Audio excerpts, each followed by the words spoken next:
Olha, gente, aqui novamente com vocês para mais um bate-papo sobre a importância de termos pastores aptos a ensinar. E quando eu falo pastores aqui na Plenitude da Fé, não é só o pastor de ofício, não é só aquele pastor que dirige uma igreja. São pastores que pastoreiam além da tribuna. Pastoreiam a sala do Ministério Infantil, a sala de jovens, a diaconia, a intercessão, a dança, o Inclua Mais. Então são pessoas que Deus coloca em nível de autoridade para cuidar de um pequeno grupo, seja o GK ou seja uma grande igreja, um setor, uma filial. Então nós vamos aprender muito hoje e do outro lado já estão eles ali, ó. Pastor Sérgio e pastora Adriana. Pai do Senhor Jesus, gente. Paz do Senhor Jesus. Sejam todos bem-vindos. Estamos aqui de novo para falar um pouco sobre os 5 ministérios, aprendendo sobre pastores. Vamos ser pastor abençoado em nome de Jesus. Pastora Adriana, seja bem-vinda mais uma vez aqui ao nosso podcast. Que Deus abençoe a tua vida. Amém, graça e paz. Estou muito feliz de poder estar aqui aprendendo e ensinando um pouco da palavra do Senhor a ser um bom pastor, a ser um pastor que segue a Deus, que foi chamado por Deus. E nós vamos aí caminhando e aprendendo cada dia mais. Bom, você que está em casa, me responda. Um bom pastor, basta ele ter carisma, saber falar bem, ter posturas de tribuna? O que é um bom pastor para você? Responda nos comentários, deixe aqui todas as suas boas características de um bom pastor, tá bom? Já me conta de que cidade você é, teu nome, compartilhe e curta o nosso vídeo hoje, que é muito importante. Pastor Sérgio, eu gostaria muito de saber do senhor hoje, pronto, estamos juntos na tela. Quero saber do senhor se basta alguém ter uma boa oratória, uma postura, um tom de voz bom, isso já é o suficiente para ser um bom pastor? Não é suficiente. O que mais se tem hoje em dia são pessoas bem preparadas, capacitadas, são doutorado dentro do contexto, mas falta o básico. Às vezes você não precisa ser tão eloquente, às vezes você não precisa ser aquele que cita a Bíblia de capa a capa no sentido de mencionar o texto bíblico ali certinho. O principal é pôr em prática. Então, um pastor ele deve ser apto a ensinar. Para ensinar, ele deve aprender. Para aprender não tem outro jeito, tem que estar junto, tem que estar na igreja, tem que estar meditando na palavra, tem que estar lá com seus devocionais, tem que investir tempo na palavra de Deus, na presença de Deus para ter conteúdo. Artistas têm em todas as áreas e infelizmente no meio gospel não é diferente. Tem pessoas que pregam e pregam muito bem, mas será que tem fruto?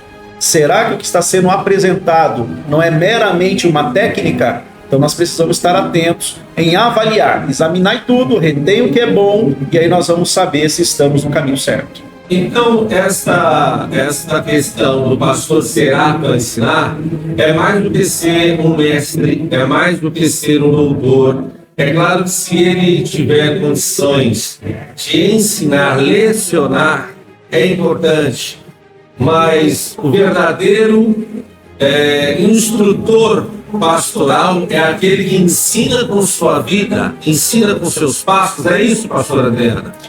O pastor ele ensina com seus exemplos, né?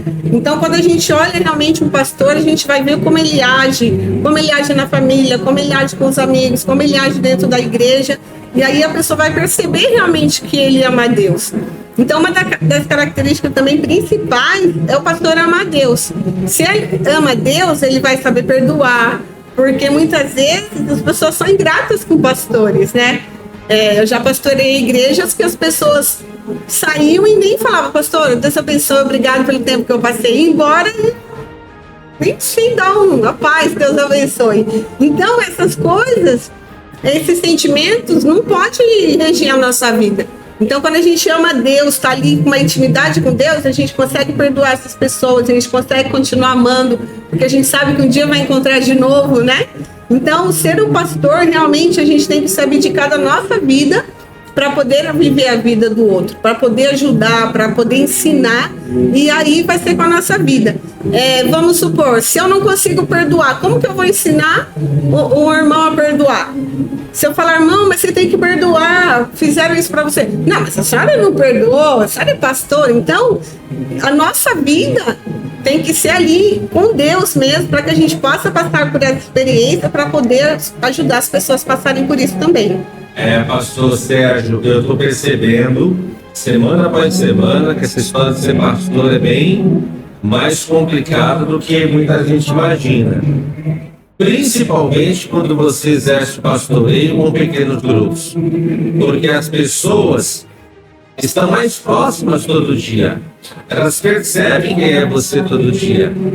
Então, eu não fico empolgado em ver o pastoreio eficaz de um pastor numa tribuna com 100 mil pessoas lá embaixo.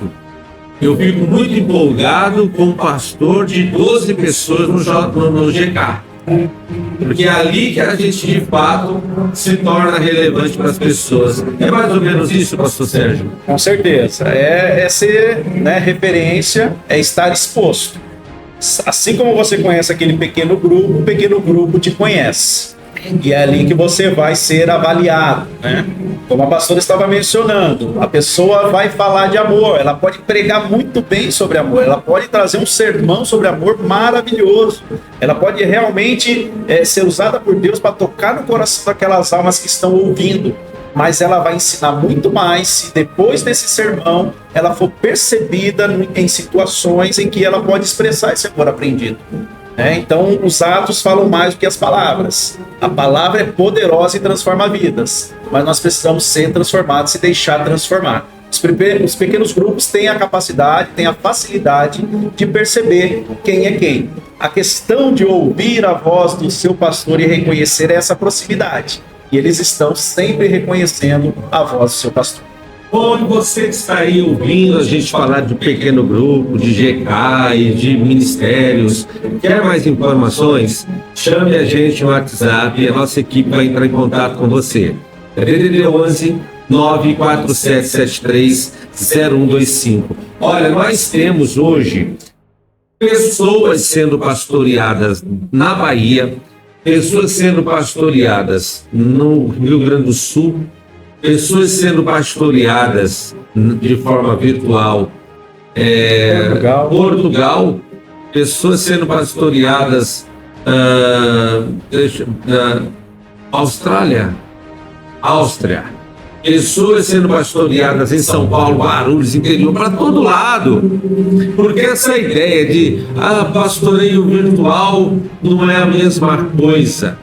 Eu acho muito infeliz essa ideia, muito infeliz, porque, vou dar um exemplo claro aqui, pastor Sérgio, todos os brasileiros, todas as pessoas ao redor do mundo fazem seus cursos hoje nas melhores universidades à distância. A maioria das pessoas cursam à distância. Elas recebem formação, capacitação, acompanhamento, e são diplomadas, são pós-graduadas, e elas têm o mesmo mérito numa empresa, elas têm o mesmo mérito na sociedade. E eu estou para dizer que quem estuda de forma virtual, de repente aprende até mais do que quem estuda de forma presencial, porque ele tem um ensino mais aplicado, ele tem um tempo maior de dedicação. Por que o pastoreio virtual não seria igual, né, pastor? Certeza. Na verdade, é uma realidade que, ainda que alguns não consigam perceber, vai chegar o momento da ficha cair. Tudo que nós estamos vivendo está sendo dentro desse novo formato, dessa nova condição, e não tem nada de errado quanto a isso. No começo, o apóstolo mencionando sobre a educação à distância, o preconceito era grande. O profissional formado à distância era rotulado como inferior. Claro que vai depender do empenho, da dedicação, assim como na presencial. Tem muitos profissionais formados presencialmente que também não são aquele profissional que poderia ser. E hoje, esse preconceito que ainda existe está menor.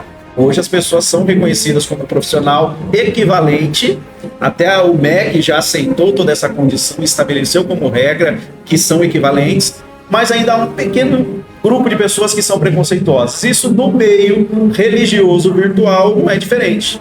Também se diminuiu bastante esse preconceito, essa compreensão equivocada de que não é a mesma coisa, que não funciona, mas tem diminuído essa interpretação. As pessoas estão percebendo que sim, é um meio maravilhoso que, querendo elas ou não, vai ser um meio que Deus vai usar para revolucionar todas as coisas.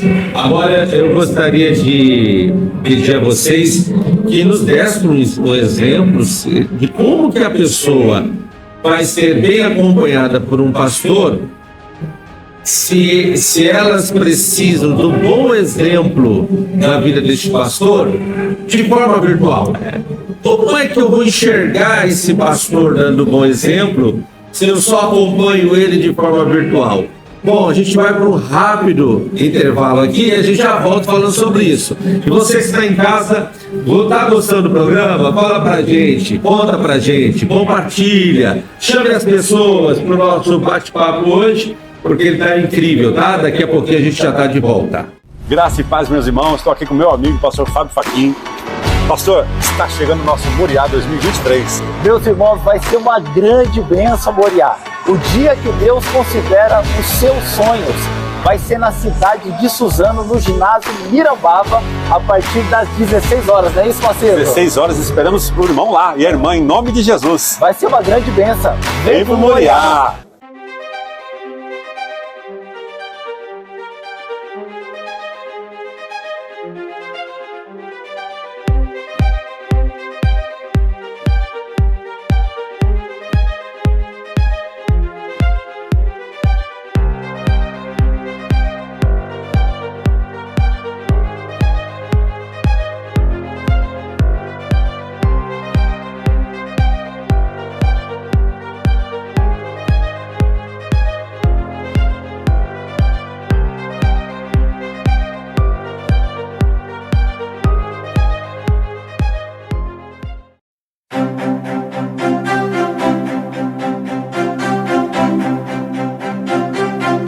Já voltamos com o nosso podcast e hoje eu saí com uma pergunta. Como é que as pessoas poderão aprender com seus pastores de forma virtual?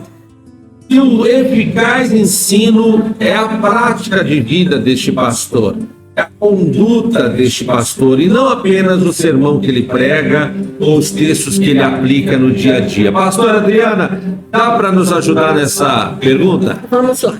Como eu disse no outro podcast, eu tenho um grupo de pessoas. Eu não montei um grupo porque eles falam individual comigo.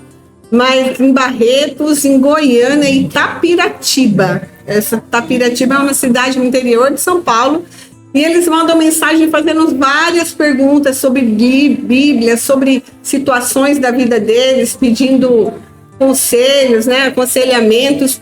E a minha disposição em respondê-los, em ajudar, em mandar mensagem, se eles ficam alguns 2 dias sem falar, eu mando mensagem, paz, como vocês estão? Então, eu já mostro interesse em estar ajudando eles.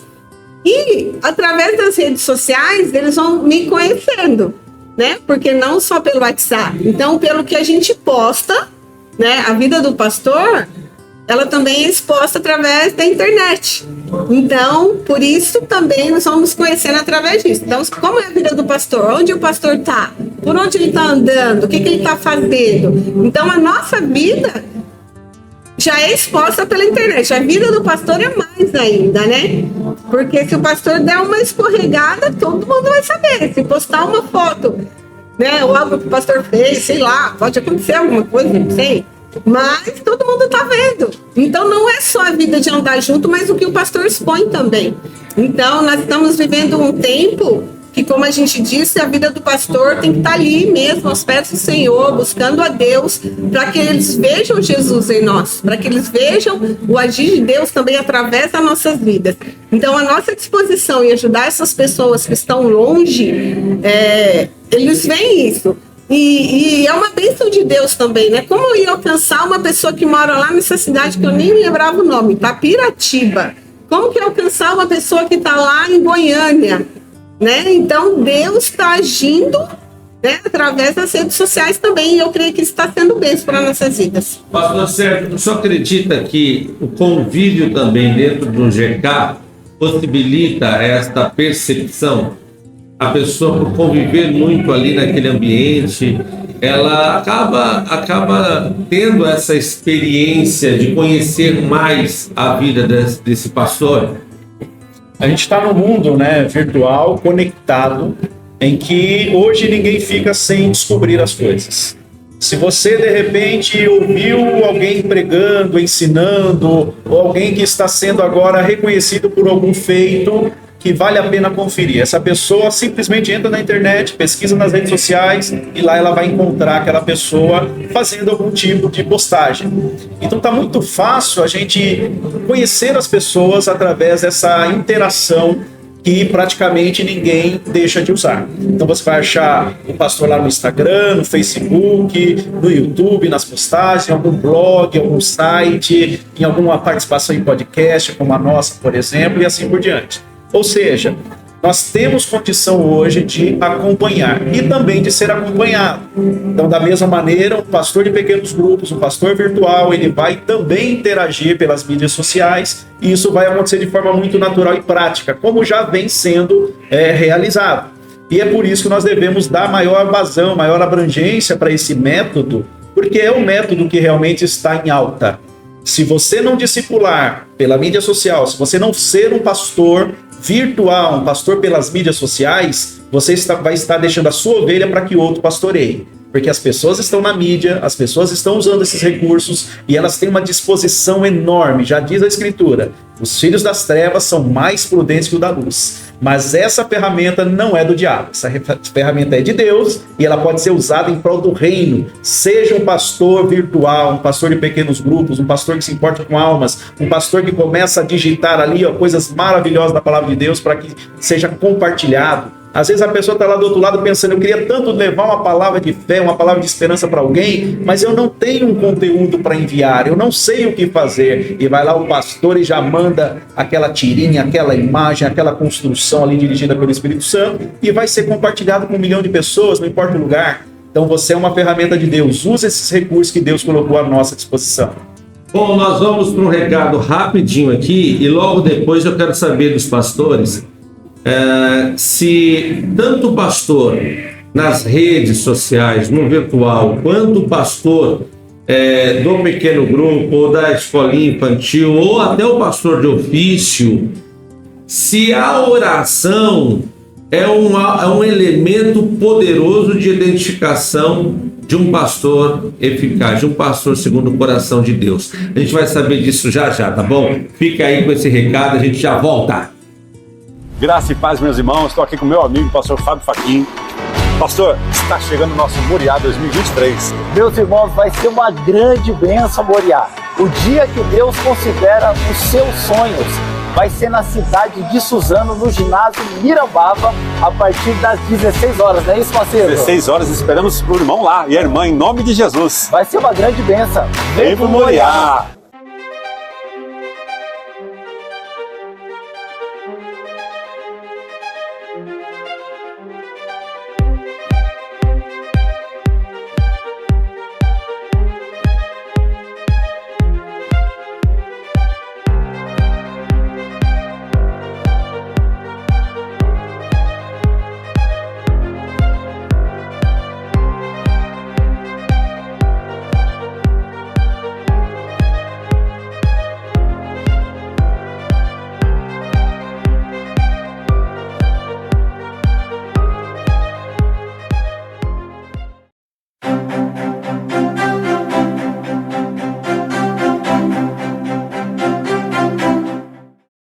Voltamos, e na sua opinião, seus pastores oram o suficiente?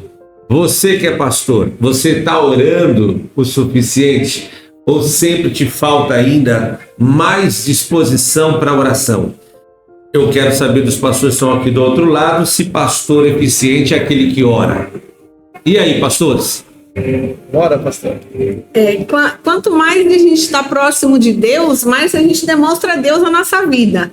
Então, quanto mais a gente tem intimidade, mais a gente está buscando a Deus em oração, buscando a Deus através da palavra, as pessoas vão enxergar Deus na nossa vida, né? Quanto intimidade que você tem com uma pessoa, você se torna parecido com a pessoa.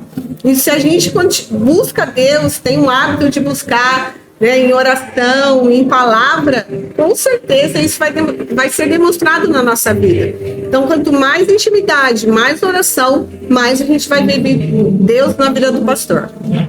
A oração é importante dos dois lados. Você que está acessando deve ser um homem ou uma mulher de oração. Até porque se não houver um entendimento, se não houver uma revelação de Deus, se não houver um discernimento de espírito, como saber se aquilo que está chegando até a tela do seu celular está sendo realmente na direção de Deus? Então você, como receptor, deve ser aquela pessoa de oração que clama a Deus: Senhor, não me deixe ficar enganado. E do outro lado, aquela pessoa que está produzindo conteúdo na mídia social deve ser um pastor de oração. Como saber em que momento aquela mensagem vai chegar no coração que está necessitado? Como saber se aquela pessoa que está clamando a Deus em oração do outro lado vai receber essa mensagem que está saindo do lado de cá, no momento certo, na hora certa, na direção de Deus? Só tem uma maneira: a conexão. É aquilo que está ligado na terra, que é ligado no céu, e o Senhor conduzindo todas as coisas de maneira excelente, se encaixando como uma luva.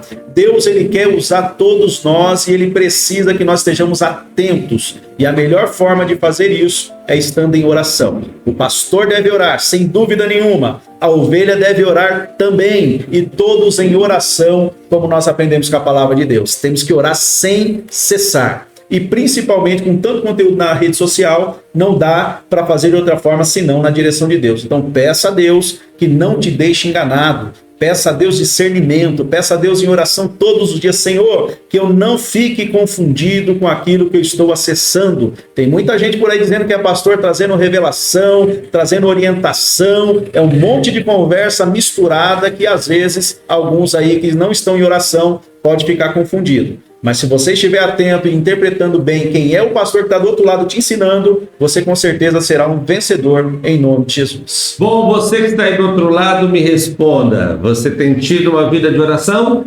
Você tem realmente buscado ao Senhor? Eu vou pedir para os meus pastores que estão aqui hoje, pastor Sérgio e pastor Adriana, passar alguns versículos referentes à oração, para que você que está em casa entenda a relevância que é a oração.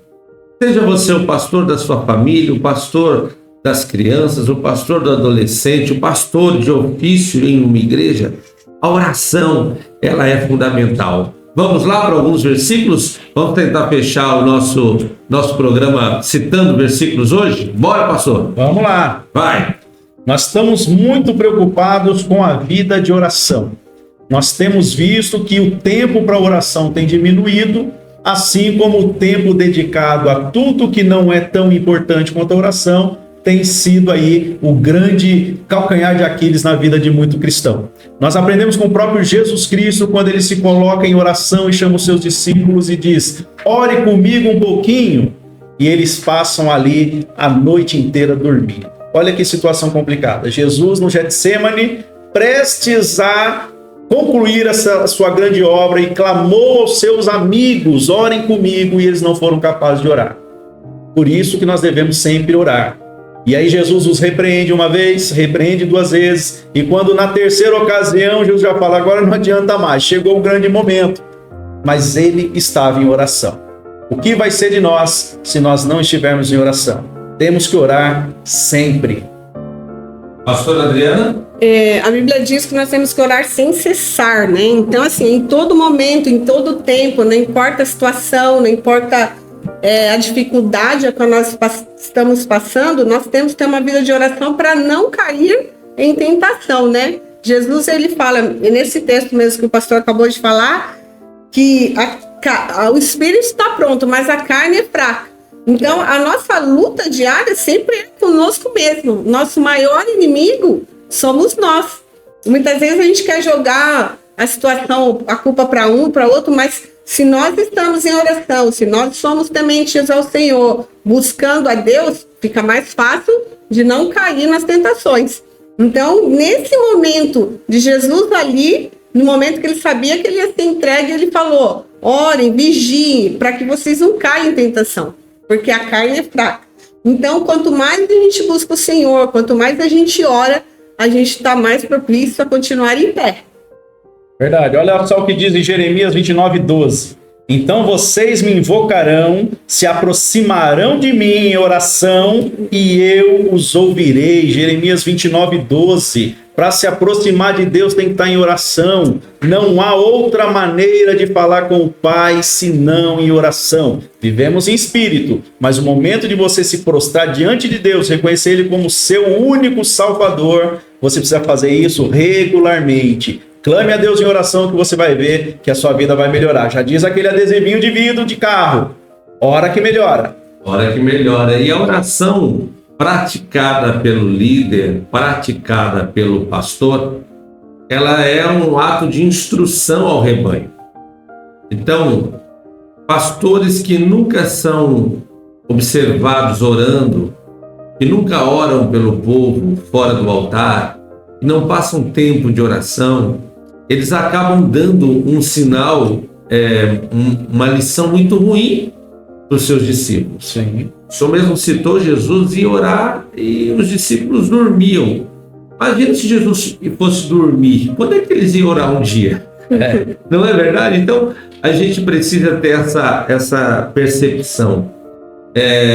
Quando você é levantado ao pastoreio, seja de um GK, seja de uma sala infantil, de uma igreja, a sua conduta de vida, ela é muito importante.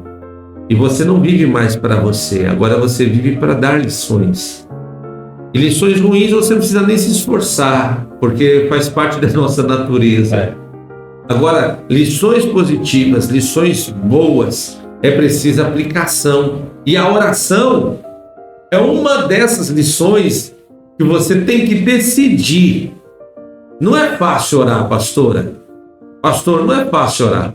É fácil clamar quando ninguém me ouve. É fácil pedir quando eu não tenho quem me responde. Agora, orar, o ato de me relacionar, não é fácil.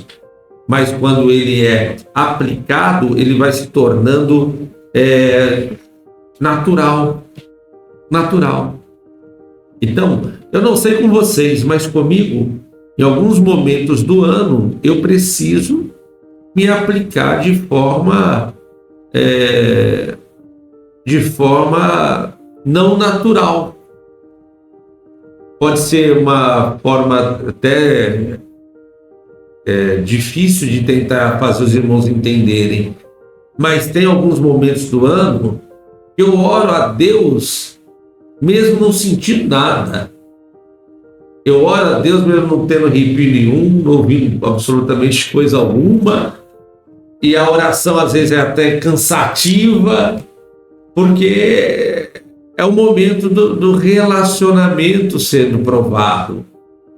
Mas conforme vai passando esse estágio, este momento, vai se tornando agradável, vai se tornando promissor, vai se tornando leve e tranquilo, porque são fases também na nossa vida. Salmista por muitas vezes diz: Senhor, eu clamo, o Senhor não ouve. Eu clamo, o Senhor não fala nada. Parece que eu estou falando para ninguém. Mas é o mesmo salmista que muitas vezes orando disse: quando eu clamei, o Senhor me ouviu e me arrancou de um charco de lodo e me firmou os pés sobre uma rocha. Então olha que coisa, o poder da oração. As pessoas às vezes não insistem porque querem que seja leve e não percebem que só será leve e fluente quando você vencer o estágio da aprovação. Já passaram por isso? Tem um texto aqui que eu gosto muito, ele nos direciona de uma maneira muito clara, né? No segundo livro de Crônicas, no capítulo 7, 14, ele diz assim: se o meu povo, que se chama pelo meu nome, se humilhar, orar e me buscar e se converter dos seus maus caminhos, então eu ouvirei dos céus e perdoarei os seus pecados. Então aqui é uma lista de coisas que nós temos que fazer. Aquele que se chama pelo meu nome, aquele que conhece a Deus. Então, em primeiro lugar, nós temos que conhecer o Deus a qual nós servimos. E aí nós vamos nos humilhar, orar e buscar. Então, aqui é uma receita que não tem como errar. E aí ele vai falar, aí se você se converter dos seus maus caminhos, eu ouvirei. Então, se a gente seguir isso passo a passo na nossa vida, buscar ao Senhor, nos humilhar, nos arrepender, ele vai ouvir.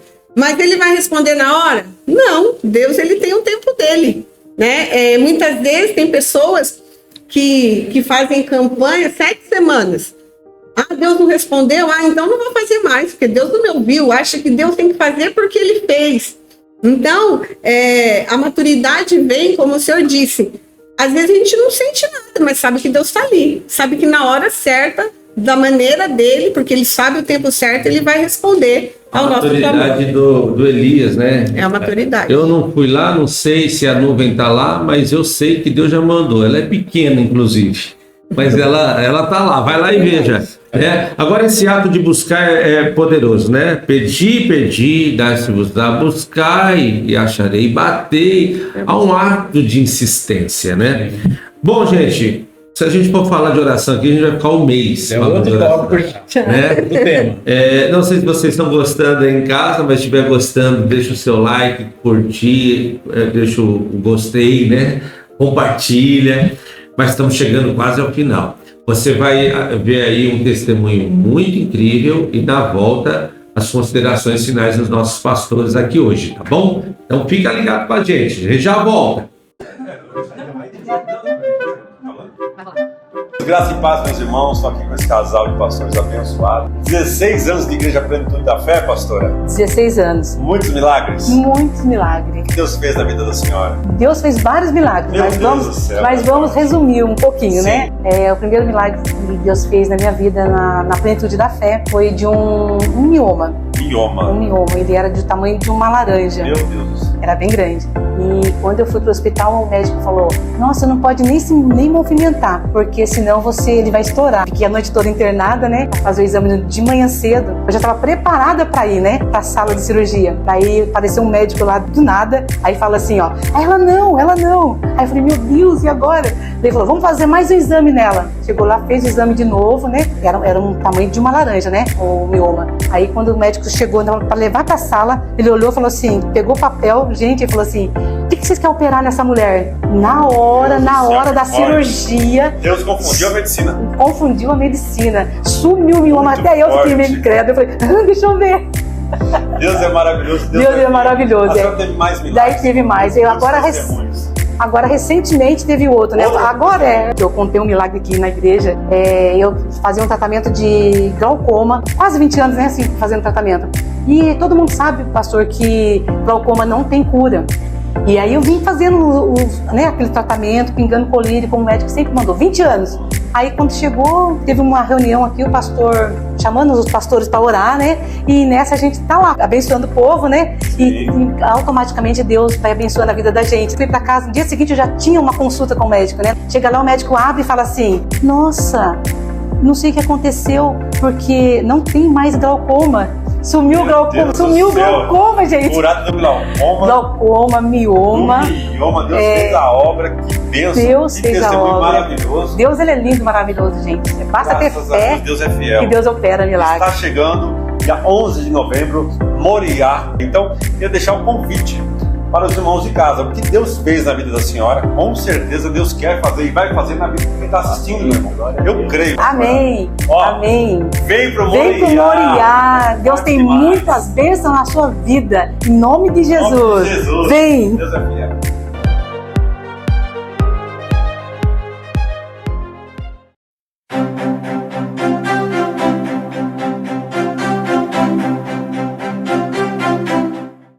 Como eu disse, o testemunho foi realmente incrível, né? Se você quer ser abençoado como esses irmãos estão sendo, basta procurar uma Plenitude da Fé mais perto da sua casa ou acompanhe a gente aqui pelo YouTube, Igreja Plenitude da Fé. Eu tenho certeza que você será abençoado se seguir essa página aqui, tá bom? Esse canal. Pastor Sérgio, pastor Adriana, acabou. Passou muito rápido. É bom, dura pouco. Meu Deus. Mas toda semana tem mais. Toda semana. As considerações finais de vocês, vamos lá? Pastor Sérgio, pastor Adriana. Eu quero agradecer por essa oportunidade, sabendo que Deus sempre ouve as nossas orações, que nós realmente viemos buscar mais a presença do Senhor para poder ajudar as pessoas. O principal ato de um pastor é amar a Deus e amar o próximo como a si mesmo. Então, que a cada dia mais nós possamos transbordar esse grande amor de Deus pelas almas. Que maravilha, pastor Sérgio. Graças a Deus. É uma pena que acabou, mas sempre nos acompanha aí que vai ter mais conteúdo para você. Precisamos orar. Para ser realmente um pastor usado por Deus, para ser uma pessoa abençoada, você tem que conversar com o Pai. O Pai é um bom ouvinte. Não ore a Deus querendo só que Ele responda a você. Fale com Ele. Você falar com Deus, você se mantém conectado com Ele, Ele está com seus ouvidos abertos para ouvir a sua oração, o seu clamor. Mas não fique ali esperando que Ele responda imediatamente. Não, você vai perceber Deus agindo na tua vida em todo momento. É só você estar com os olhos espirituais abertos. Aquele moço de Eliseu acordou desesperado, ouviu um barulho e estava lá o exército cercando a cidade. Ele acorda Eliseu desesperado, dizendo: o exército do inimigo está ao nosso redor, e agora? Eliseu levanta calmamente. Eliseu era homem de oração. Ele levanta tranquilamente, não temia o perigo, e ele diz: Senhor, ele ora de novo, abre os olhos desse moço para que ele veja. Então é o que nós precisamos no dia de hoje, mais do que nunca. Vamos orar a Deus e Deus vai abrir os seus olhos espirituais. Você vai ver que o problema é menor do que você imagina. Fiquem com Deus, Deus te abençoe e até a próxima. Bom, pessoal, estamos chegando ao final. Eu quero te convidar para acompanhar os nossos estudos de forma presencial todos os domingos, 9h30 da manhã.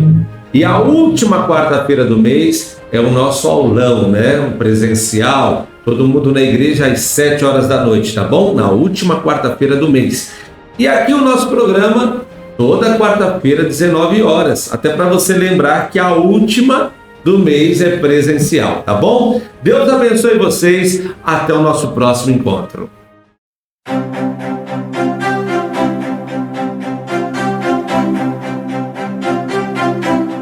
7 anos de plenitude. E a festa vai rolar onde, Jamil? Eu sou o Jamil! Ah, mano! Ficou rindo. Eu sou o Jamil. Quando eu falei isso? Dia 11 de novembro, vamos no lugar comigo? Vamos, só se a gente for pro Moriá. Vem pro Moriá. Graça e paz, pessoal. Eu sou a Agnes. Eu sou o Jamil. Nós temos um convite super especial para fazer para vocês. Dia 11 de novembro, vem pro Moriá. Vem pro Moriá, vem junto com a gente. Vem!